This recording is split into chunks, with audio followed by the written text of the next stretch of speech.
சமீபத்தில் தான் பார்த்தோம். காவல்துறை அப்படிங்கிறது உங்கள் நண்பன் என்று சொன்ன காலம், உங்களின் பாதுகாவலர் என்று சொன்ன ஒரு காலம் இருந்தது. இன்றைக்கு அவர்களை பார்த்தாலே பயப்படக்கூடிய அளவிற்கு இன்றைக்கு மனிதர்கள் வாழ்ந்து கொண்டிருக்கிறாங்க.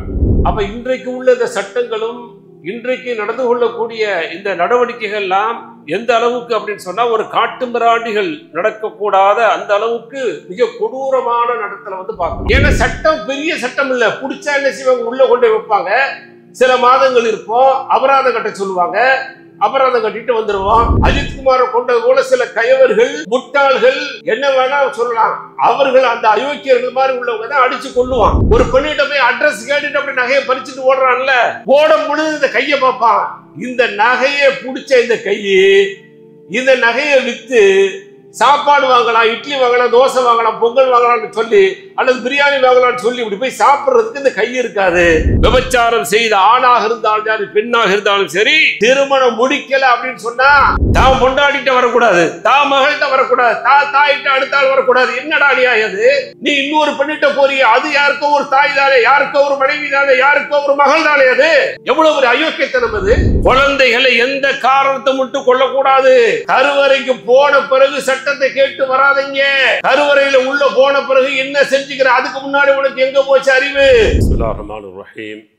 இன்னல் ஹம்தலில்லாஹ் நஹ்மதுஹு வ நஸ்தஈனுஹு வ நஸ்தக்ஃபிருஹு வ நு'மினு பிஹி வ நதவக்கலு அலைஹி வ நஊது பில்லாஹி மின் ஷுரூரி அன்ஃபுஸினா வ ஸய்யிஆத்தி அமாலினா மை யஹ்திஹில்லாஹு ஃபலா முضில்ல லஹு வ மை யுضلل ஃபலா ஹாதிய லஹு வ அஷ்ஹது அன் லா இலாஹா இல்லல்லாஹு வஹ்தஹு லா ஷரீக லஹு வ அஷ்ஹது அன்ன முஹம்மதன் அப்துஹு வ ரசூலுஹு அர்ஸலஹு பில் ஹக்கி பஷீரன் வ நதீரா.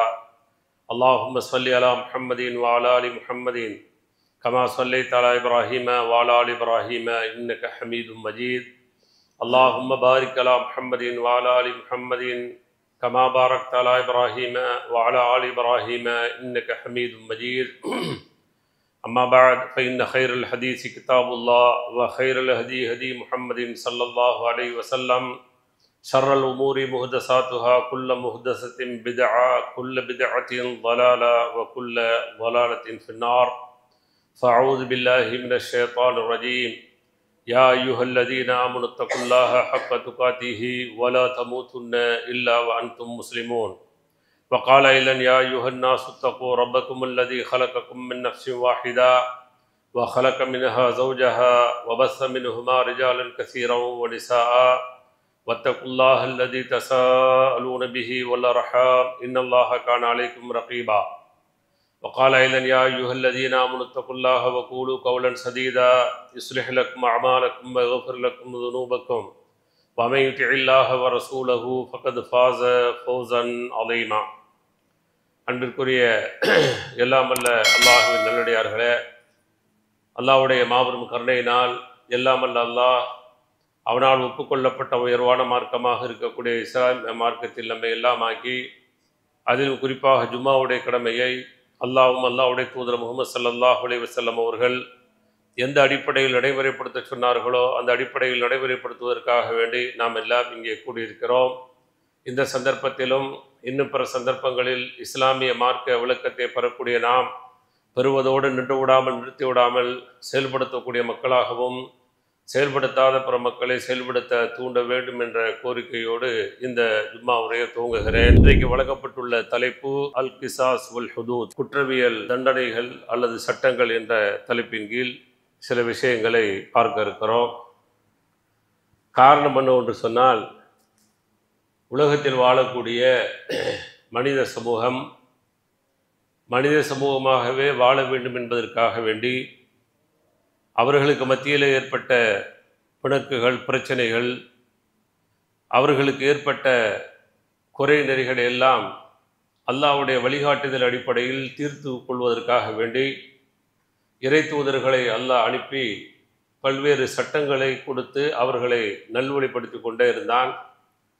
அந்த வரிசையில் இறை தூதர் இறுதியாக முஹம்மது ஸல்லல்லாஹு அலைஹி வஸல்லம் அவர்களையும் அனுப்பி அவர்கள் மூலமாக மனிதன் இந்த உலகத்தில் வாழ்கின்ற பொழுது குற்றம் செய்யாத, தவறு செய்யாத மனிதனாக இந்த உலகத்தில் வாழ வேண்டும்.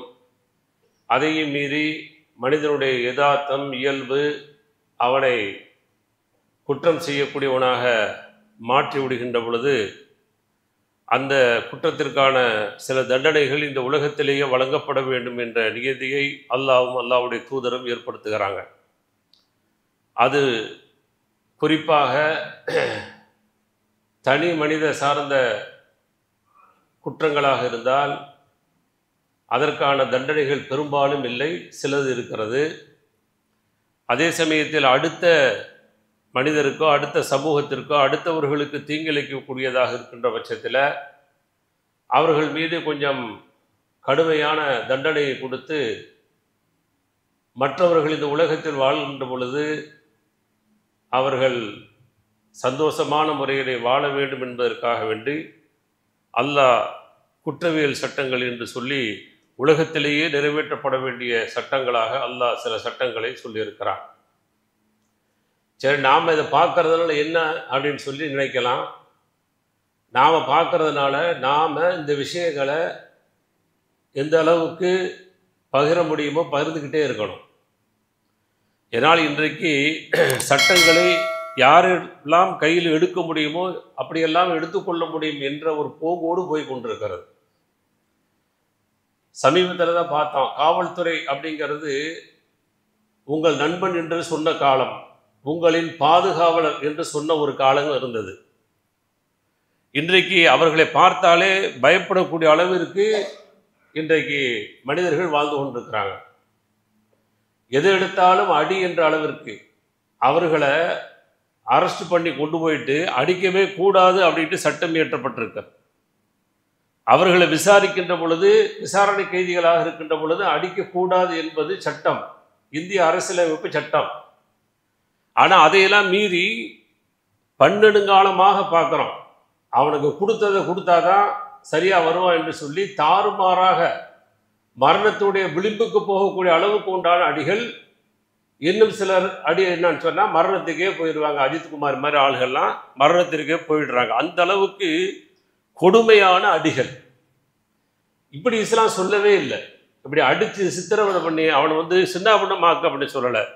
குற்றம் நிரூபிக்கப்பட்டால் அதற்கான தண்டனைகளை அழகாக சொல்கிறது. அந்த தண்டனை நிறைவேற்றுகின்ற பொழுது என்ன இந்த உலகத்தில் லாபம்?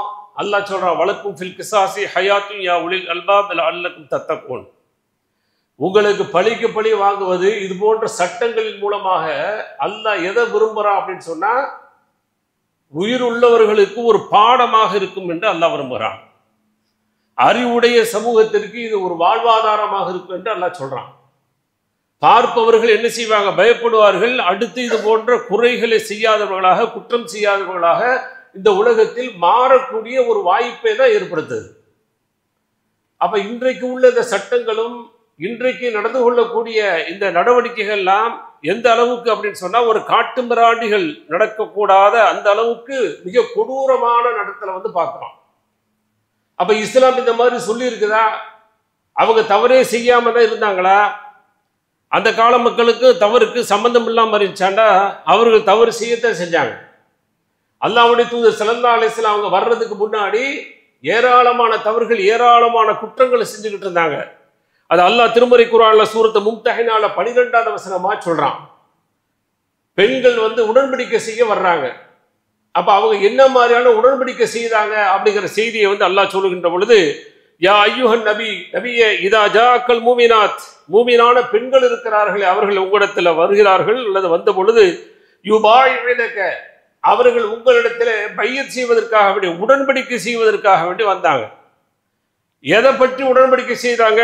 அலா அல்லாஹ் யுஷ்ரிக்ன பில்லாஹி ஷைஆ, முதல் பாவம் அல்லாஹ்வுக்கு செய்யக்கூடிய பிரம்மாண்டமான ஒரு பாவம், இணை வைப்பு நாங்கள் செய்ய மாட்டோம் என்று உறுதி பிரமாணம் எடுத்தார்கள். இணை வைப்புல ஊறி போயிருந்தவர்கள் இணை வைப்பை செய்ய மாட்டோம் அப்படின்னு சொல்லி அல்லாஹ்வுடைய தூதர்கிட்ட வாக்கு மூலம் கொடுத்தார்கள், ஒப்புதல் அல்லாஹ்வுடைய தூதர்கிட்ட சமர்ப்பித்தாங்க. ரெண்டாவது என்ன சொன்னாங்க? வலா யஸ்ரிக்ன, அவர்கள் திருட மாட்டார்கள் என்றும் அல்லாஹ்வுடைய தூதரிடத்தில் ஒப்பந்தம் செய்தார்கள். வலா யஸ்னீன், விபச்சாரம் பண்ண மாட்டோம். வலா யக்துல்னா அவுலாதஹுன்ன, தங்களுடைய குழந்தைகளை கொல்ல மாட்டோம். வலா யதீன பி புஹ்தானி இஃப்தரீனஹு பைன ஐதீஹின்ன வ அர்ஜுலிஹின்ன, இன்னும் அடுத்தவர்கள் மீது, குறிப்பாக பத்தினிகள் மீது நாங்கள் அவதூறு சொல்ல மாட்டோம் என்றெல்லாம் அவர்கள் அல்லாஹ்வுடைய தூதர் ஸல்லல்லாஹு அலைஹி வஸல்லம் அவர்கள்ட்ட உடன்படிக்கை செய்தார்கள் அப்படிங்கிற செய்தியை அல்லாஹ் திருமறை குர்ஆன்ல பதிவு செஞ்சிருக்கிறான். அப்ப இந்த வசனம் என்ன சொல்லுது? திருடி இருக்கிறாங்களா? திருடி இருக்கிறாங்க. விபச்சாரம் பண்ணி இருக்கிறாங்களா? பண்ணி இருக்கிறாங்க. இட்டு கட்டி இருக்கிறாங்களா? பிறர் மீது இட்டு கட்டி இருக்கிறாங்க. அதே போல குழந்தைகளை கொன்று இருக்கிறாங்களா? கொன்று இருக்கிறாங்க. எல்லா பாவமுமே செஞ்சவங்க தான். ஆனால் அந்த செய்த மக்களை சரியான பாதையில திருத்தி கொண்டு வருவதற்கானத்தான் இறை தூதரை கொண்டு அங்க நிப்பாட்டி இறை தூதர் ஸல்லல்லாஹு அலைஹி வஸல்லம் அவங்க ஒப்பந்தம் பண்றாங்க, இது போன்ற தீய காரியங்களை நாங்க செய்ய மாட்டோம். சரி, செஞ்சீங்கன்னா என்னது? ஒருவேளை செஞ்சுட்டீங்க இப்படி சொல்றீங்க, அல்லது சொல்லாத ஆள்லா இருப்பீங்க, அல்லது இஸ்லாத்துக்கு சம்பந்தம் இல்லாம வெளியில என்னுடைய ஆட்சியின் கீழே கூட இருக்கலாம். என்னுடைய ஆட்சி தான் முஹம்மது ஸல்லல்லாஹு அலைஹி வஸல்லம் ஆட்சி கீழே. அப்ப இப்படியாப்பட்ட அந்த மக்கள் ஏதாவது தவறு செஞ்சுட்டா, குற்றங்கள் செய்துட்டா, அவர்களை என்ன செய்யணும்? அவர்களும் தண்டிக்கப்பட வேண்டும். அவர்களை சார்ந்த மக்களாக இருந்தாலும் சரி, அவர்கள் தவறு செய்தாலும் அவர்களுக்கான அந்த சட்டம் அவர்கள் மீது பாயும் என்பதை அல்லாஹ் திருமறை குர்ஆனில் அல்லாஹ்வுடைய தூதர் ஸல்லல்லாஹு அலைஹி வஸல்லம் அவர் மூலமாக சொல்லித் தர்றான். அப்ப முதல்ல என்ன செஞ்சாங்க? நாங்க திருட மாட்டோம் அப்படின்னு சொன்னாங்க. அப்ப திருட்டுக்கான அந்த தண்டனை சரியாக இருந்துச்சுன்னு சொன்னா இன்னைக்கு பயம் இல்லாம போலாம். கோயத்துக்குள்ள பெரும்பாலும் பயம் இல்லாம போறோம். பெரும்பாலும் சொல்றேன், நம்ம ஊர்ல பெரும்பாலும் பயம் இல்லாமல் போக முடியாது. ரெண்டுக்கு வித்தியாசம் பார்க்கணும். கோயத்து மட்டும் அப்படியே சொல்லிட்டு எல்லாம் வரக்கூடாது சண்டைக்கு. அங்கொன்றும் இங்கொன்றும் நடக்கிறது. திருட்டுகள், வழிப்பறிகள் நடக்கிறது. பக்காலால எடுப்பாங்க, கேஸ்கள் கவுண்டர்ல எடுப்பாங்க, எல்லாமே நடக்கிறது. ஆனா மிக குறைவு. ஆனா நம்ம ஊர்ல அதுதான் நிறைய தான் இருக்கு. நிறைய அதுதான் திருடக்கூடிய அந்த காட்சிகள் தான் நம்ம ஊர்ல நிறைய பார்க்க முடியுது. அப்ப இந்த திருடு சுத்தி சுத்தி திருடிக்கிட்டே இருக்கிறான் அப்படின்னு சொன்னா என்ன காரணம்?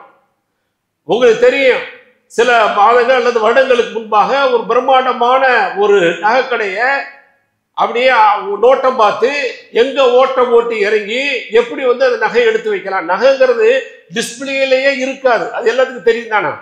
நைட் ஆன உடனே அதை கொண்டு ஒரு இடத்துல பதுக்கி வச்சிருவாங்க, ஒதுக்கி வச்சிருவாங்க. காலையில அதை அடுக்கி எடுத்து திறந்து விடுவாங்க. நம்ம நினைச்சுட்டு இருக்கோம் அப்படியே வச்சுட்டு அப்படியே போறாங்கன்னு சொல்லி. இல்லை, அப்படிலாம் பெரும்பாலான நகை கடையில போக மாட்டாங்க.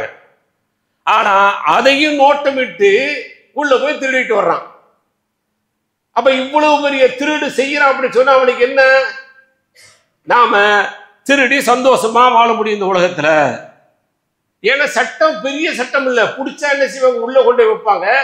சில மாதங்கள் இருப்போம், அபராதம் கட்ட சொல்லுவாங்க, அபராதம் கட்டிட்டு வந்துருவோம். அஜித்குமாரை கொண்டது போல சில கயவர்கள், முட்டாள்கள், என்ன வேணா சொல்லலாம், அவர்கள் அந்த அயோக்கியர்கள் மாதிரி உள்ளவங்க தான் அடிச்சு கொள்ளுவான். ஆனா சட்டம் என்ன சொல்லுது? கொள்ளக்கூட கூப்பிட்டு கேட்கணும். திருடுனியா? திருடலை, என்ன செய்யணும்? அது திருட்ட ஒப்புக்கொள்ற வரைக்கும் முயற்சி பண்ணணும். இல்லட்டா லாக்கப்ல வச்சுட்டு நீ ஆதாரங்களை தேடணும். ஆதாரங்களை திரட்டி இவரு தான் இந்த திருட்டை செஞ்சிருக்கிறாரு அப்படிங்கிறதுக்கு நிரூபணம் ஆயிருச்சு சொன்னா அதுக்கு பின்னாடி என்ன தண்டனை, அந்த தண்டனை கொடுக்கணும். அதையெல்லாம் செய்யாம அடிக்கிற அடியில நிறைய என்ன செய்யறாங்க? வாக்குமூலம், பொய்யான வாக்குமூலத்தை கொடுத்து இவர்கள் தங்களை பாதுகாத்துக் கொண்டாங்க. எவ்வளவு கொடுமை அது! ஆனா அல்லாஹ் கொடுக்கக்கூடிய அந்த சட்டத்தை கொடுத்துட்டோம்னு சொன்னா திருட்டுகள் இன்றைக்கு என்ன செய்யாது? மலிந்து கிடக்காது. திருட்டுகள் குறைஞ்சிரும், பயப்படுவான். ஏன்னா அல்லாஹ் எந்த திருட்டை செய்கிறானோ அந்த திருட்டுக்கான அடிப்படை காரணிகள்ல அல்லாஹ் கை வைக்கிறான். ஆனா மனுஷன் என்ன செய்யல? அப்படி வைக்கல. கொண்டு போய் அடிச்சு கொள்ளுவான், இல்லாட்டா ஜெயில போடுவான். இதான் மனுஷனுடைய சட்டம்.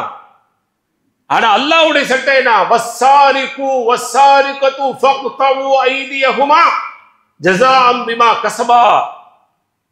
ஆணாக இருந்தாலும் சரி, பெண்ணாக இருந்தாலும் சரி, திருடி விட்டால் அவர்களுடைய கையை துண்டியுங்கள் என்று அல்லாஹ் சொல்றான். இப்ப என்ன செய்வான்? போய் எப்படி இந்த மைக்க புடிங்கிட்டு ஓட போறான். ஒரு பெண்ணிட்ட போய் அட்ரஸ் கேட்டுட்டு அப்படி நகையை பறிச்சுட்டு ஓடுறான்ல, ஓடும் பொழுது இந்த கையை பார்ப்பான். இந்த நகையை பிடிச்ச இந்த கையை, இந்த நகையை வித்து சாப்பாடு வாங்கலாம், இட்லி வாங்கலாம், தோசை வாங்கலாம், பொங்கல் வாங்கலாம்னு சொல்லி, அல்லது பிரியாணி வாங்கலாம்னு சொல்லி இப்படி போய் சாப்பிட்றதுக்கு இந்த கை இருக்காது. நான் திருடி என்ன பிரயோஜனம் சொல்லி பயப்படுவானா இல்லையா? இதுதானே அல்லாஹ் கொடுக்கக்கூடிய சட்டம். உடனே என்ன செஞ்சான்? இதை ஒரு காலத்துல பிரச்சாரம் பண்ணான். எல்லாரும் கையில்லாமலேமா, அப்ப எல்லாரும் திருடேங்கிறான். எவ்வளவு முட்டாள்தனமான பேச்சு பாருங்க. எல்லாரும் திருடர்களா? திருட யாரோ அவனுக்கான சரியான தண்டனை இதுதான். அவனை கொல்றது இல்ல. அவன் இந்த உலகத்தில் வாழும்போது செத்து செத்து வாழுவான். அவனை பார்க்கிறவன் பயப்படுவான். பார்க்கிற மாதிரி குடு தண்டனைய. அப்படிதான் சொல்லுது இஸ்லாம். ஒளிச்சுக்கிட்டு ஒளி மறைவா எதை ஒளிச்சுக்கிட்டு நாங்க தண்டனை கொடுத்துறோம் அப்படி சொல்லி நீ செய்யாத. அப்ப திருட்டுக்கான அந்த தண்டனை குற்றவியல் தண்டனையாக இஸ்லாம் சொல்லுது. கையை வெட்டு, அதுதான் அடிப்படை, அதுதான் செஞ்சிச்சு, அது இனிமேல் செய்யாது. ஒரு தடவை திருட்டுக்கு போயிட்டு வந்தவன் 9 தடவை போறான், அல்லது 300 தடவை போயிட்டு வந்துகிட்டு இருக்கான். எப்படி போக முடியுது? என்ன தைரியம்? போயிட்டு தானே இருக்கிறான். எப்படி போக முடியுது? கேட்டா மாமியார் வீடு சொகுசா போறான், வெளியில இருக்கிறான். அங்க போனா ஜெயில இருக்கிறான், ரூமுக்குள்ள இருக்கிறான். அங்க சில நாட்கள் தங்க வேண்டிய சூழல் இருந்த பிறகு வெளியில வந்து பழைய வீடு அதே ஒரு வாழ்க்கைக்கு போறான். கை இல்லை அப்படின்னு சொன்னா போய் திருடுறதுக்கான வாய்ப்பு இல்லை. போய் வாய் வழியா திருடுவானா, கால் வழியா திருடுவானா, எதுல திருடுவான்? இது இல்லைன்னா வாழ்க்கையே இல்லைங்கிற அளவு ஆகி போச்சு. அப்ப இதான அடிப்படை, பேசிக் தானே. அல்லாஹ் எங்க கை வைக்கிறான் பாருங்க. எதுல வச்சால் அந்த குற்றங்கள் இல்லாமல் ஒழியுமோ அங்க போய் வச்சா அல்லாஹ். சஹாபாக்கள் சமூகத்துல திருடர்கள் இல்ல, ஏன்னா திருட மாட்டோம்னு சொல்லி வந்து செஞ்சாங்கல்ல. அது பழைய புத்தி தானங்க. அந்த புத்தி லேசாவது இருக்கத்தானே செய்யும். ஆனா இல்லையா, இல்லாமல் மாற்றியது எது? கை இல்லாமல் போயிரும் பயம். முடிஞ்சு போச்சு. இது திருட்டுக்கான அந்த குற்றங்கள் ஒழியணும் அப்படின்னு சொன்னா இந்த சட்டம் தான் சிறந்த சட்டம். இத உலகத்துல எங்க பின்பற்றப்படுகிறதோ, இந்த இஸ்லாமிய இந்த அல்லாஹ் சொல்லக்கூடிய இந்த செய்தியை வைத்து எங்கெல்லாம் கைவெட்டப்படுகிறதோ அங்க எல்லாம் பாதுகாப்புகள் இருக்கிறத நீங்க பார்ப்பீங்க. அது எந்தெந்த நாடுகள் இந்த சட்டத்தை நடைமுறைப்படுத்துறாங்களோ அங்க கண்கூடாக பார்க்கக்கூடிய ஒரு சூழல் இருக்கிறது. அப்ப அடுத்து என்ன செஞ்சாங்க? நாங்க வந்து விபச்சாரம் பண்ண மாட்டோம். இன்னைக்கு விபச்சாரம் என்ன செய்யுது? கொடி கட்டி பறக்குது. அப்ப அந்த விபச்சாரத்திற்கான தண்டனைகள் எந்த நாட்டிலையும் சரியா கொடுக்கலன்னு சொன்னா விபச்சாரம் பெருகிக்கிட்டு தான் இருக்கு. விபச்சாரம் செய்யக்கூடிய ஆணு பெண்ணு இருந்துகிட்டு தான் இருப்பான். இங்க ஒரு புருஷ பொண்டாட்டியா இருப்பான், ஊருக்கு போன உடனே வேற புருஷ பொண்டாட்டியா மாறிடுவான். எல்லாம் ஒழுக்கக்கேடு இருக்கத்தை செய்யும். அந்த மக்கள்கிட்ட இல்லையா? இருந்துச்சு. ஒரு பெண்ணிட்ட பல ஆண்கள் போய் விபச்சாரம் பண்ணக்கூடிய அவல நிலை. குழந்தை பெற்றெடுத்த பிறகு அவ்வளவு பேர்த்தை அழைத்து முகப்பாவனையை பார்த்து சாயலை வைத்து இவர்தான் தந்தை என்று நிர்ணயம் பண்ண அந்த சமூகம், அவ்வளவு கேடுகிட்ட சமூகம் வந்து சொன்னாங்க, நாங்க விபச்சாரம் பண்ண மாட்டோம். அல்லாஹ் வசனத்தை இறக்கனா, வலா தக்ரபு ஸினா இன்னஹு கான ஃபாஹிஷா. சூரத்து இஸ்ரால 32வது வசனம். விபச்சாரத்தின் பக்கம் நெருங்காதீங்க, அப்பட்ட செய்யாதீங்கன்னு சொல்ல, அது பக்கத்துல கூட போயிடாதீங்க. அவ்வளவு மோசமானது, அவ்வளவு அசூசியானது, அருவருப்பானது, கேடு கெட்டது. கேடு கெட்டவர்கள் செய்யக்கூடிய செயல் அது. மனித செயல் அல்ல, மிருக செயல். மிருகங்கள் கூட அப்படி செய்யாது அப்படிங்கிற மாதிரியான செய்திகளை கேள்விப்படுறோம். அல்லாஹ் சொல்றான், நீ விபச்சாரம் பக்கம் நெருங்காத, அது மானக்கேடான விஷயம் அப்படிங்கிறான். அதை மீறி நீ போயிட்டியா, அஸ்ஸானியத்து வஸ்ஸானி ஃபஜ்லிது குல்ல வாஹிதின் மின்ஹுமா மிஅத ஜல்தா. சூரத்து நூறுல 2வது வசனமா சொல்றான், விபச்சாரம் செய்த ஆணாக இருந்தாலும் சரி பெண்ணாக இருந்தாலும் சரி, திருமணம் முடிக்கல அப்படின்னு சொன்னா கூப்பிட்டு 100 அடி விடு அப்படிங்கிறான். 100 அடி. இவன் என்ன செய்யறான்? அடின்றவன இவனுக்கே வலிக்காது, அந்த குச்சிக்கு வலிக்காத மாதிரி அடிக்கல. ஒவ்வொரு அடியும் பழுக்கணும். ஒவ்வொரு அடியும் போடுகின்ற பொழுது அந்த 100 அடியுடைய கணப்பரிமாணம் இருக்கு பாருங்க, அவனை விபச்சாரத்தின் பக்கம் போகவே செய்யாது. விபச்சாரத்தினுடைய கற்பனை கூட வராத அளவிற்கு உண்டான தண்டனை சொல்லிட்டு அல்லாஹ் சொல்றான்.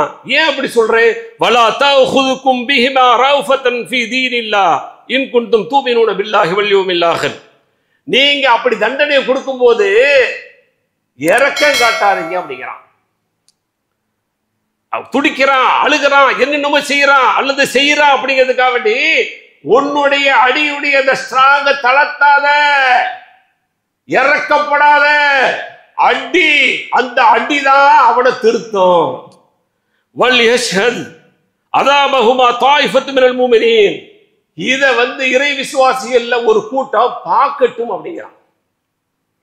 பார்த்தாதான் பயம் வரும். பெண்ணை போய் தொட்டு பெண்ணிட்ட விபச்சாரம் செய்ய போறனா, கல்யாணம் பண்ணலையா, அடி எடுக்கல, அடி ஒண்ணு இடி மாதிரி இருக்குன்னு சொல்லி பயந்துகிட்டு போக மாட்டான். சரி, கல்யாணம் முடிச்ச மாப்பிள்ளையா இருக்க, பொண்ணா இருக்க, என்ன ஆகுது? கூப்பிட்டு கல்லால் எரிஞ்சு வாழக்கூடாதவர்கள் கொன்று அவனா. இன்னைக்கு விபச்சாரம் நடக்குமா? தான் பொண்டாடிட்ட வரக்கூடாது, தான் மகள்கிட்ட வரக்கூடாது, தாயிட்ட அடுத்தாள் வரக்கூடாது. என்னடா அநியாயம் அது? நீ இன்னொரு பெண்ணிட்ட போறிய, அது யாருக்கோ ஒரு தாய் தானே, யாருக்கோ ஒரு மனைவி தானே, யாருக்கோ ஒரு மகள் தானே. அது என்னடா கான்செப்ட்? விளங்கல. எவ்வளவு ஒரு அயோக்கியத்தனம் அது! உனக்கென்று ஒரு நியதி, இன்னொரு ஆளுக்கு ஒரு நியதி. அது அப்ப இது மாதிரியான கயவர்கள், இது மாதிரியான மோசடிக்காரர்களுக்கான தண்டனை தான். கல்யாணம் முடிச்சிட்டு உனக்கான அந்த வடிகால் வாய்ப்புகள் இருக்கிறது இருந்தும் நீ தவறான முறையில விபச்சாரம் செய்தால் உன்னை கொல்ல வேண்டும், தவிர இந்த உலகத்தில் வாழ வைக்க வேண்டியதில்லை. இஸ்லாம் சொல்லக்கூடிய சட்டம் புகாரி முஸ்லிம்ல வருது. கல்யாணம் முடிச்சுட்டா அடிச்சு கொன்றுங்க. அதையும் மாற்றியது.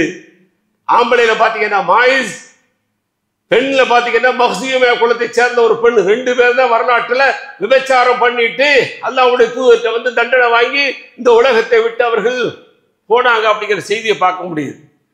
எப்படி மாற்ற முடிஞ்சு? விபச்சாரம் கொடி கட்டி பறந்த சமூகம் தான். வரலாற படிச்சு பாருங்க. அதனால ஒப்பந்தம் போட்டாங்க, விபச்சாரம் பண்ண மாட்டோம்னு சொல்லி. விபச்சாரம் இல்லாத சமூகமாக இஸ்லாமிய குற்றவியல் சட்டம் அவர்களை மாற்றியது. அதுல சந்தேகமே கிடையாது. இன்னைக்கு குற்றங்கள் பெரும்பாலான நாடுகள்ல பெருக்கெடுத்து ஓடுது. இந்த குற்றம் விபச்சார குற்றம் அப்படின்னு சொன்னா, தைரியமா விபச்சாரம் செஞ்சுக்கிட்டு இருக்கிறான் அப்படின்னு சொன்னா சட்டம் சரியில்லை, சட்டம் சரியா பாயல, மனித சட்டம் உதவாத சட்டம், உப்பு சப்பு இல்லாத சட்டம், இறை சட்டம் இருக்கிறதே அந்த சட்டம் சூப்பர். அதனாலதான் அந்த மக்களை அல்லாஹ்வுக்கு பிடித்தமான மக்களாக, விபச்சாரத்திற்கு அப்பாற்பட்ட மக்களாக மாற்றியது. அடுத்து என்ன செஞ்சாங்க? பெண்கள் எங்களுடைய குழந்தைகளை கொல்ல மாட்டோம் அப்படின்னு சொல்லி சொன்னாங்க. அத அல்லாஹ் திருமறை குர்ஆன்ல சொல்லும் பொழுது, வலா தக்துலு அவுலாதக்கும் ஹஷ்யத்தை இம்லாக், வறுமைக்கு பயந்து உங்களுடைய குழந்தைகளை கொண்டு விடாதீர்கள் சொல்லிவிட்டு அல்லாஹ் சொல்லி தர்றான், நஹ்னு நர்சுகுஹும் வ இய்யாக்கும், அவர்களுக்கு ரிஸ்க் நாம தான் தர்றோம், உங்களுக்கு ரிஸ்க் நாம தான்ப்பா தர்றோம். இன்ன கத்லஹும் கான ஹித்அன் கபீரா, நீங்கள் அப்படி கொலை செய்வது இருக்கிறதே பெரும் பாவம் என்ற எச்சரிக்கையை அல்லாஹ் சூரத் இஸ்ரால 31வது வசனமாக அல்லாஹ் பதிவு செய்யறான். குழந்தைகளை எந்த காரணத்தை மட்டும் கொல்லக்கூடாது.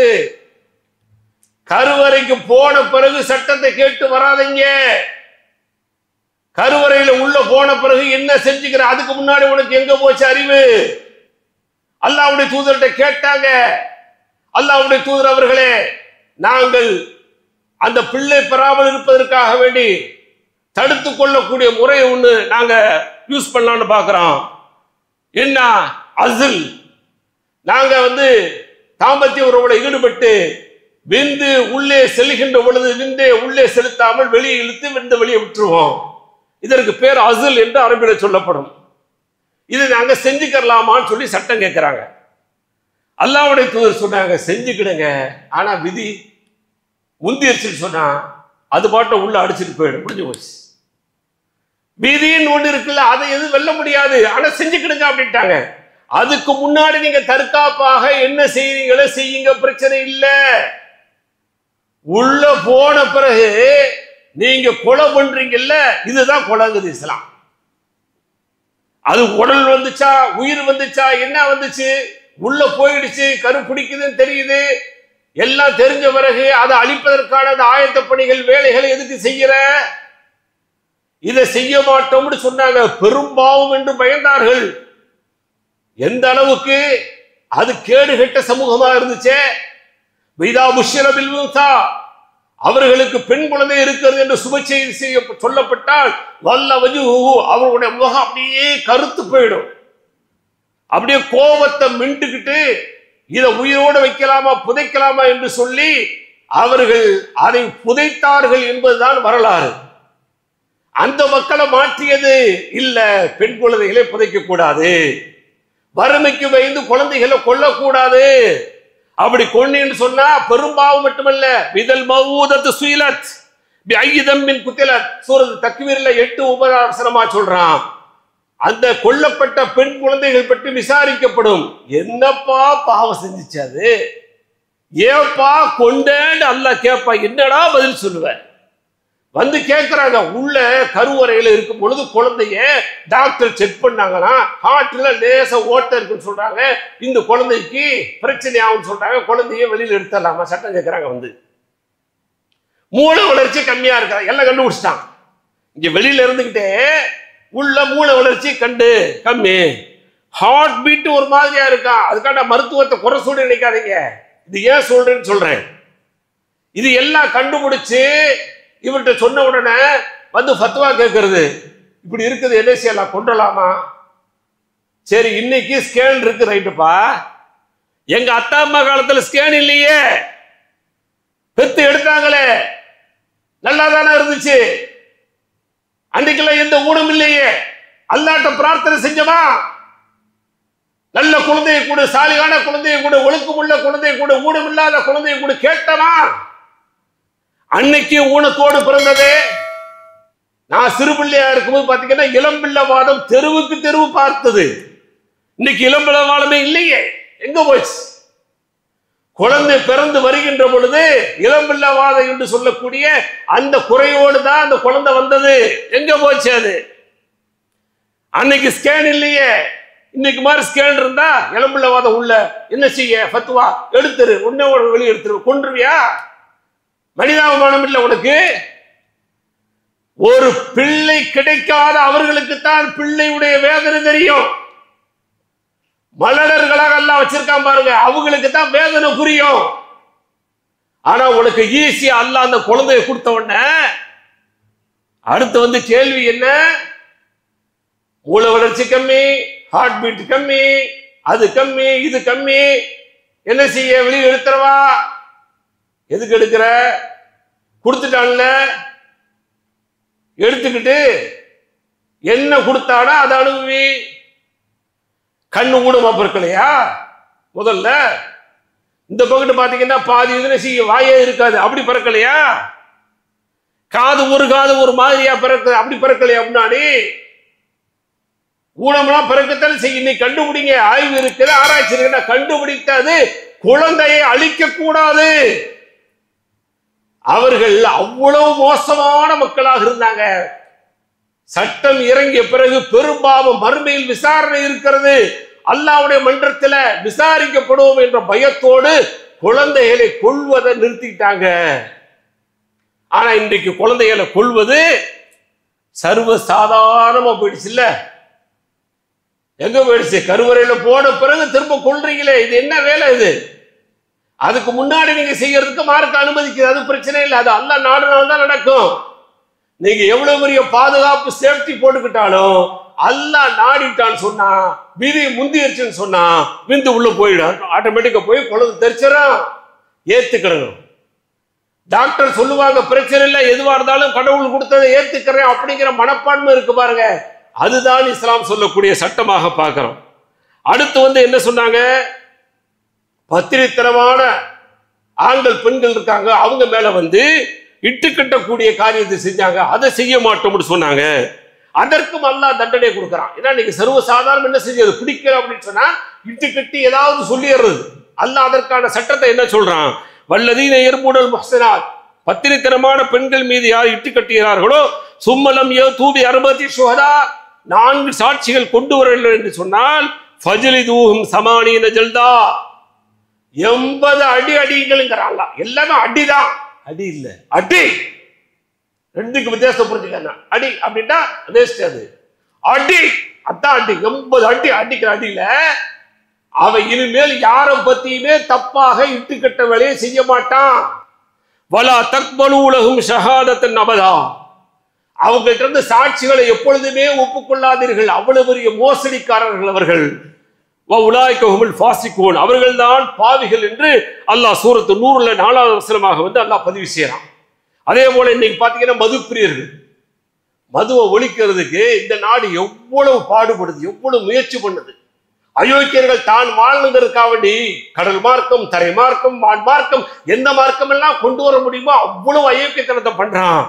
அதற்கான தண்டனையை வாங்கிக்கிட்டு தான் இருக்கான். தண்டனையை வாங்குறான், அவனை தூக்குல போடப்படுது, மரண தண்டனை கொடுக்கப்படுது, இருந்தும் பயம் இல்லாம வர்றான். இந்த மரண தண்டனை இல்லைன்னு வச்சுக்க என்ன ஆகும்? கொடி கட்டி பறக்கும். தெரு தெருவுக்கு நம்ம ஊர்ல விற்கிற மாதிரி டாஸ்மார்க் மாதிரி என்ன செய்வான், இந்த கடையை ஓபன் பண்ணி ஈஸியா விற்க ஆரம்பிச்சிருவான். பாத்தீங்கன்னா ஆச்சரியமா இருக்கு. அவங்களுடைய ஏரியால ஒரு வீட்டுல மேல பாத்தீங்கன்னா பயங்கரமானது என் உயரத்துல உள்ள அந்த என்னது அந்த பிளாஸ்டிக் அந்த பக்கெட்டா டப்பா இருக்கு பாருங்க, அதுக்குள்ள காய்ச்சிக்கிட்டு இருக்கிறான் சாராயத்தை. என்னடா கொடுமை! அப்ப இதற்கான தண்டனை என்ன? இதெல்லாம் குழப்பம் விளைவிப்பது. யார் பூமியில குழப்பம் விளைவிக்கிறாங்களோ அவங்கள நாடு கடத்தலன்னா அவங்கள கொள்ளுங்கன்னு நல்லா சொல்றான். அது எந்த மாதிரி குழப்பம் இருந்தாலும் சரி, அந்த அடிப்படையில் தான் இந்த சட்டம் இஸ்லாமிய சட்டமாக அங்க சொல்லப்படுது.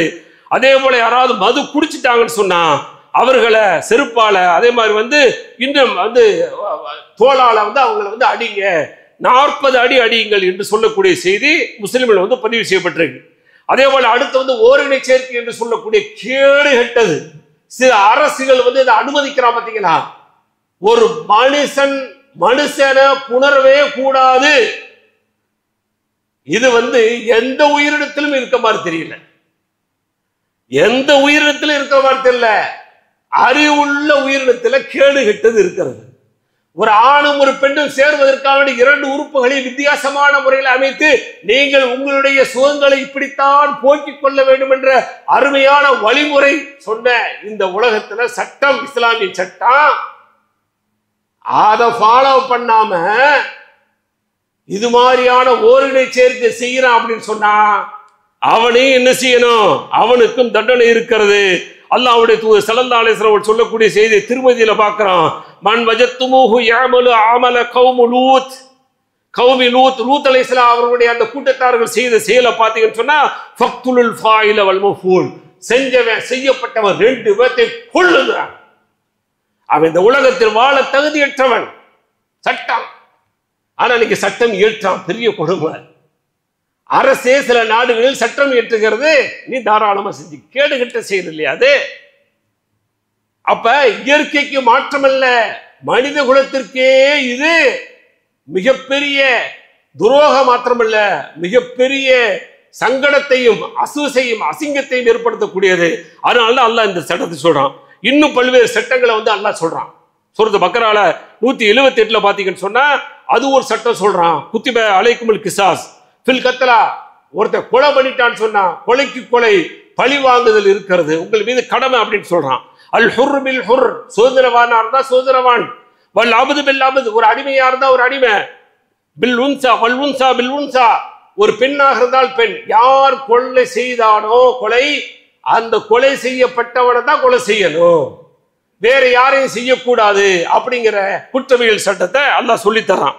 அதே போல அடுத்த சூரத்து மாயிதால 45வது வசனம் அல்லாஹ் சொல்லும் பொழுது இப்ப கத்தபனா அலைஹிம் ஃபீஹா அன்ன நஃப்ஸ பின் நஃப்ஸ் வல் ஐன பில் ஐன் வல் அன்ஃப பில் அன்ஃப் வல் உதுன பில் உது வஸ் சின்ன பிஸ் சின் வல் ஜுரூஹ பில் கிசாஸ். அல்லாஹ் அடுக்குறான், அடுக்குமொழியா அடுக்குறான். எந்த அளவுக்கு அடுக்குறான்? ஒரு உயிருக்கு இன்னொரு உயிர், ஒருத்தன் உயிரை வாங்கிட்டான்னு சொன்னா அவனை உயிரை வாங்கணும். அவன் கண்டு போய்கிட்டான்னு சொன்னா கண்ணுக்கு கண், மூக்குக்கு மூக்கு, காதுக்கு காது, பல்லுக்கு பல், காயத்திற்கு ஏற்ப அந்த காயம், இதுதான் அவனுக்கு கொடுக்கப்பட வேண்டிய சட்டம் என்று அல்லாஹ் சொல்றான். இதை கொடுத்து பாருங்க. அடுத்து என்ன செய்வான்? பல்ல உடைக்க மாட்டான், அடுத்து என்ன செய்ய மாட்டான்? காதை கிழிக்க மாட்டான், கண்ணை குத்த மாட்டான், எல்லாம் நடக்காது. அப்ப அல்லாஹ்வுடைய தூதருடைய காலத்துல அது மாதிரியான சம்பவங்கள் வருகின்ற பொழுது அதற்கான அழகான தீர்ப்புகளை கொடுத்தார்கள் அப்படிங்கிற செய்தி புகாரி முஸ்லிம்ல குற்றவியல் தண்டனைகள் என்ற அந்த சட்டத்தில் உள்ள செய்திகளை படிச்சு பார்த்தீங்கன்னு சொன்னா என்ன மாதிரியான தண்டனைகள் வழங்கப்பட்டிருக்கிறது அப்படிங்கிற செய்தியை புரிந்து கொள்ளலாம். எனவே இஸ்லாமிய அந்த குற்றவியல் தண்டனை இருக்கிறதே, இந்த மனித சமூகமாக வாழ்வதற்கு ஏற்ற தண்டனை மாத்திரமல்ல, அவர்கள் இந்த உலகத்திலே அமைதியான ஒரு வாழ்க்கையை மேற்கொள்வதற்கான ஒரு அடிப்படையான தண்டனைகளாக கொடுத்திருக்கிறது என்பதை நீங்களும் புரிய வேண்டும், மற்றவர்களுக்கும் புரிய வைக்க வேண்டும். எல்லாம் அல்லாஹ் இந்த செய்திகளை புரிந்து யாரெல்லாம் நடைமுறைப்படுத்துகிறார்களோ அப்படியாப்பட்ட வாய்ப்புகளை பெற்ற அந்த நாடுகள் கண்டிப்பாக அந்த மக்களுக்கு மிகப்பெரிய பாதுகாப்பை வழங்க முடியும் என்பதை இந்த நேரத்தில் பதிவு செய்து நிறைவு செய்கிறேன். வாஹிர் தாவானா அல்ஹம்துலில்லாஹி ரப்பில் ஆலமீன். பிஸ்மில்லாஹிர் ரஹ்மானிர் ரஹீம். வஸ்ஸலாத்து வஸ்ஸலாமு அலா அஷ்ரஃபில் அன்பியா வல் முர்சலீன் நபியினா முஹம்மதின் வ ஆலிஹி வ அஸ்ஹாபி அஜ்மஈன். அம்மா பஅத். அன்பார்ந்த சகோதர சகோதரிகளே, இஸ்லாமிய மார்க்கத்தை பொறுத்தவரை பல்வேறு செய்திகளை இந்த மனித சமூகம் எப்படியெல்லாம் பயன்படுத்தி நல்லதொரு வாழ்க்கையை வாழணும் அப்படிங்கிறதுக்கான ஏராளமான எல்லோரும் நடைமுறைப்படுத்தக்கூடிய அழகான திட்டங்களை இஸ்லாம் தந்திருக்கிறது. இப்போ சமீபத்தில் 2 ஓரிரு நாட்கள் பேசப்படக்கூடிய ஒரு பேச்சு பொருளாக தமிழ்நாட்டில் நடந்து கொண்டிருக்கக்கூடிய செய்தியை நீங்கள் பார்ப்பீங்க. ஆளை சொல்ல வேண்டியதில்லை, அவர் யார் எந்த கட்சியை சார்ந்தவர் சொல்ல வேண்டியதில்லை, சொன்னாலே புரிஞ்சு கொள்ளுவீங்க.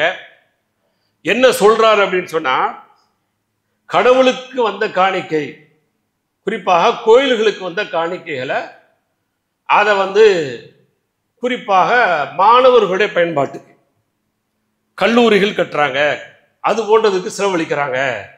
இது எப்படி கடவுளுக்கு கொடுத்த காணிக்கை எப்படி செய்ய முடியும்? எல்லாரும் செஞ்சிருக்கிறாங்களா? இதுக்கு முன்ன பேசுறவர் பேசாத வரைக்கும் எல்லாரும் செஞ்சிருக்கிறாங்க. அதை பத்தி நம்ம உள்ள போகல, அரசியலுக்குள்ள போகல. இது ஏன் சொல்ல வர்றேன் அப்படிங்கிறது தான் கான்செப்ட். அப்ப என்ன அப்படின்னு சொன்னா, கடவுளுக்கான அந்த காணிக்கையை, கடவுளுக்கான அந்த சொத்தை மக்கள் பயன்பாட்டுக்கு கொடுக்க கூடாது. இஸ்லாம் என்ன சொல்லுது? அதைத்தான் நம்ம சொல்ல போறோம். இஸ்லாம் கடவுளுக்கான அந்த காணிக்கையை மக்களுக்கானதுதான். இஸ்லாம் சொல்றது அந்த அங்கதான் வித்தியாசம் வேறுபடுத்து பாருங்க. இஸ்லாம் என்ன சொல்லுது? தர்மம் பண்ணுங்க, எனக்காக பண்ணுங்கிற அல்லாஹ்.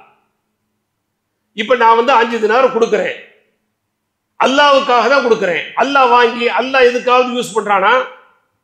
இல்ல அவர்கள் நினைக்கிற மாதிரி அந்த காணிக்கை பொருளை, அந்த உண்டியல்ல வந்த காசுகளை அவங்களுடைய குடும்பத்துக்கு எந்தது? அந்த கடவுளுடைய குடும்பம் யாராவது இருக்காங்க இல்லையா? அப்ப புள்ள பெற இருக்கிற எல்லாம் சொல்லப்படுது. ஆனா இது வரைக்கும் அவங்களுடைய கற்பனையில கடவுளுடைய குடும்பங்கள் இல்லை. யாருக்கு செலவழிக்கிறது? அந்த காசை கொண்டு போய் அப்படியே உண்டியல் தூக்கி கொண்டு போய் எங்கேயா புதைச்சு விட்டுறதா? கடவுள் எடுத்துட்டு போயிடுவாரு சொல்லி என்ன செய்யறது? அப்ப இஸ்லாம் என்ன சொல்லுதுன்னு சொன்னா, எனக்காக செலவழிங்கன்னு இங்கெல்லாம் அல்லாஹ் சொல்றானோ அது ஏழைகளுக்கானது, அது ஏழைகளுடைய பயன்பாட்டுக்கானது, இஸ்லாமிய வளர்ச்சியுடைய பயன்பாட்டுக்கானது, இஸ்லாமிய மக்களுடைய நலனுக்காக வேண்டி. அல்லாஹ்வுக்கு எந்த தேவையும் இல்லை. அல்லாஹு ஸமத், தெளிவா சொல்றான். அல்லாஹ் தேவையற்றவன், அவனுக்கு இங்க உண்டியல் இல்லையே. கோயில்கள்ல உண்டியல் வச்சிருக்கிற மாதிரி மஸ்ஜிதுகள்ல பள்ளிவாசல்கள்ல உண்டியல் இருக்கதா? இல்லையே. ஆனால் உண்டியல் இல்லை, கடவுளுக்காக வேண்டி அல்லாஹ்வுக்காக வேண்டி கேட்கிறான். வமிம்மா ரஸக்னாஹும் யுன்ஃபிகூன், நாம் கொடுத்தவற்றிலிருந்து செலவழிப்பார்கள். நாளைக்கு மறுமையில பசித்திருந்தேன், ஏன் உணவு தரவில்லை? கேள்வி. நீதானே பசித்தவருக்கு உணவு கொடுப்ப, நீயே பசித்திருந்தாயா? எப்படி சாத்தியம்? கேள்வி. ஆமா, ஒரு ஆள் வந்தாரு, வயிறு பசிக்குன்னு சொல்லி கேட்டாரு, நீ கொடுக்கல. கொடுத்திருந்தா எனக்கு கொடுத்ததாக பதிவு பண்ணியிருப்பேன். வருதா? இதுதான் இஸ்லாம் சொல்லக்கூடிய செயல் திட்டங்கள். எதுவாக இருந்தாலும் சரி, நாம் செலவழிக்கக்கூடிய எல்லா செலவினங்களுமே மனிதர்களுக்கானது, மனித சமூகத்துக்கானது, மனித சமூகத்தினுடைய பயன்பாட்டுக்கானது. எதையுமே இல்லை. சதக்கான்னு சொல்லி எங்க பொருளாதார விஷயமா வந்தாலும் சரி, ஜக்காத்துன்னு சொல்லி எங்க பொருளாதாரத்தினுடைய கட்டாயமாக கொடுத்தே ஆக வேண்டும் என்று சொல்லக்கூடிய அந்த பொருளாதார செலவினமா இருந்தாலும் சரி, எல்லா செலவினங்களுமே யாருக்கானதுன்னு சொன்னா மக்களுடைய பயன்பாட்டுக்கானது. அப்ப இதை புரிய வைக்கணும். இதை நம்ம எழுத வாய்ப்பு இருந்தா எழுதணும். கடவுளுக்கான காணிக்கை கடவுளுக்கு அல்ல. காரணம், இஸ்லாம் சொல்லக்கூடிய இந்த கருத்தை எழுதுற எத்தனை செய்திகள் இருக்கு, சொன்ன நேரம் போயிடும். அப்ப புரிவதற்காக சொல்றேன். அல்லாஹ் கேட்கிறானா? கேட்கிறான். எனக்காக வேண்டி கடன் கொடுப்பது யாருன்னு கேட்கிறான். மந்தல்லது யுக்ரிதுல்லாஹ கர்லன் ஹசனா, நல்ல முறையில எனக்காக வேண்டி கடன் தர்றது யாருப்பான்னு கேட்கிறான். அல்லாவுக்கு கடன் தேவையா? அப்படின்னா என்ன? யார் தேவை இருக்கிறாங்களோ கடன் தேவையோ கொடு, அழகான முறையில் கொடு. நீ ரிட்டர்ன் அழகான முறையில் கொடு, குடுக்கல் வாங்கல் சரியா வச்சுக்க. அப்ப அல்லாஹ் மனிதர்களுக்கு செய்யக்கூடிய அந்த உதவியை தனக்கான உதவியாக அல்லாஹ் கேட்கிறான். ஆனால் அல்லாஹ் சமது, அவனுக்கு எந்த தேவையும் இல்லை. அப்ப எவ்வளவு பெரிய அறிவாளியா இருக்காங்கன்னு பாத்துக்கோங்க. அறிவு ஜீவிகளாக இருந்தா தானே இப்படிலாம் பேச முடியும். தான் காலத்துல செஞ்சிருக்கோம் அப்படிங்கிறத கூட மறந்துட்டு பேசக்கூடிய ஒரு சூழல் வருது அப்படின்னு சொன்னா, அப்ப கடவுள் என்பவர் யார்? கடவுளுக்கான இலக்கணம் என்ன? கடவுளுக்கு கேட்கிறார், கடவுளுக்கான அந்த தர்மங்களை காணிக்கைகளை வழங்குறோம் என்று சொன்னால் அதை யார் அனுபவிக்க வேண்டும் என்ற சுய சிந்தனை இல்லாத காரணத்தினால் வரக்கூடிய விளைவுகள். அல்லாஹ் அதுல இருந்து நம்முடைய சமூகத்தை பாதுகாத்திருக்கிறான். மிகப்பெரிய அறிவார்ந்த சமூகம் மாத்திரமல்ல, அல்லாஹ் என்பவன் உலகத்திலேயே மிகப்பெரிய சூப்பர் பவர் என்பதை இந்த உலகத்திற்கு புரிவதற்கான ஒரு வாய்ப்பாக, குறிப்பாக தமிழ் பேசக்கூடிய மக்களுக்கு இந்த செய்தியை சொல்லக்கூடிய ஒரு வாய்ப்பாக இந்த வார்த்தைகளை அல்லாஹ் வர வைக்கிறான். அதையெல்லாம் நாம் பயன்படுத்தி இஸ்லாமிய மார்க்கம் எப்படி சொல்லுகிறது, இஸ்லாமிய மார்க்கத்தில் வழங்கப்படக்கூடிய அந்த உதவிகள் தர்மங்கள் எது மாதிரியான பயன்பாட்டிற்கு போகிறது என்பதையெல்லாம் விளக்குகின்ற பொழுதுதான் அவர்கள் சரியாக புரிந்து கொள்ள முடியும். இன்னைக்கு வக்ஃபு பார்த்தீங்கன்னா என்ன ஆயிடுச்சு, பெரிய டேஞ்சர்ல ஓடிட்டு இருக்கா. வக்ஃபுக்கு கோடி கோடியாக கொடுத்தாங்க. இன்னைக்கு யார் கோடி கொடுக்கறது? ரொம்ப கம்மி, ரொம்ப கம்மியான மக்கள் தான் இருக்கிறான். லட்சங்கள் கொடுக்குறாங்கன்னா கூட எனக்கு தெரியல. கோடி கோடியான சொத்துக்கள் இன்றைக்கு வக்ஃபுக்கு அவனு கொடுத்தாங்கன்னா எப்படி கொடுக்க முடிஞ்சு? யாருக்கு அவனு கொடுத்தாங்க? வக்ஃபு காலேஜ் இருக்கிறது, அந்த வக்ஃபு செஞ்சதுனால தானே காலேஜ். வக்ஃபு போர்டு வச்சுக்கிட்டு இன்றைக்கு அவுகாஃப் என்று சொல்லக்கூடிய அந்த வக்ஃபுடைய அந்த அமைச்சகமே வைத்து அரபு நாடுகள்ல இன்றைக்கு அவர்கள் வழங்கக்கூடிய அந்த நிதிகளை அதை சார்ந்த அந்த துறைகளுக்கு இன்னைக்கு செலவு பண்றாங்க அப்படின்னு சொன்னா, இது அல்லாஹ்வுக்காக வேண்டி கொடுத்ததுதான், அல்லாஹ்வுக்காக வேண்டி செய்த தர்மம், அல்லாஹ்வுக்காக வேண்டி ஒப்படைத்த சொத்து. இதை விட வேற என்ன வேணும்? அதனாலதான் அதை கையை வைக்கிறான். பயம் இல்லாம கையை வைக்கிறாங்கல்ல. நீ என்ன சொல்லியிருக்கணும்? அங்க கை வைக்கும் போதே சொல்லியிருக்கணுமா இல்லையா? ஏப்பா கடவுளுடைய சொத்துல போய் கை வைக்க பாக்குறிய, கண்ணை புடுங்கிடுவாருன்னு சொல்லி பயமுறுத்தணுமா இல்லையா? பயமுறுத்தலையே. இன்றைக்கு போய் கடவுளுடைய காசை எடுத்து கட்டடங்கள் கட்டுறீங்க, கல்லூரிகள் கட்டுறீங்க அப்படின்னு சொல்லி ஓலம் பண்றேன்னு சொன்னா ஒண்ணுமே புரியலை. என்ன புத்திசாலி தெரியல. அல்லாஹ் நேர்வழி கொடுக்கட்டும். இந்த செய்திகள் மூலமாக மக்கள் பாடம் படிக்கட்டும். மக்களுக்கு இஸ்லாமிய செய்திகளை சொல்லி நாம் இஸ்லாம் இப்படித்தான் சொல்லுகிறது என்ற அந்த செய்தியின் மூலமாக இஸ்லாத்தை சொல்லக்கூடிய ஒரு வாய்ப்பை எல்லாம் அல்லாஹ் தந்தரல வேண்டும் என்ற பிரார்த்தனையோடு வாஹிர் தாவானா அல்ஹம்துலில்லாஹி ரப்பில் ஆலமீன். அஸ்ஸலாமு அலைக்கும் வரஹ்மத்துல்லாஹி வபரகாத்துஹு.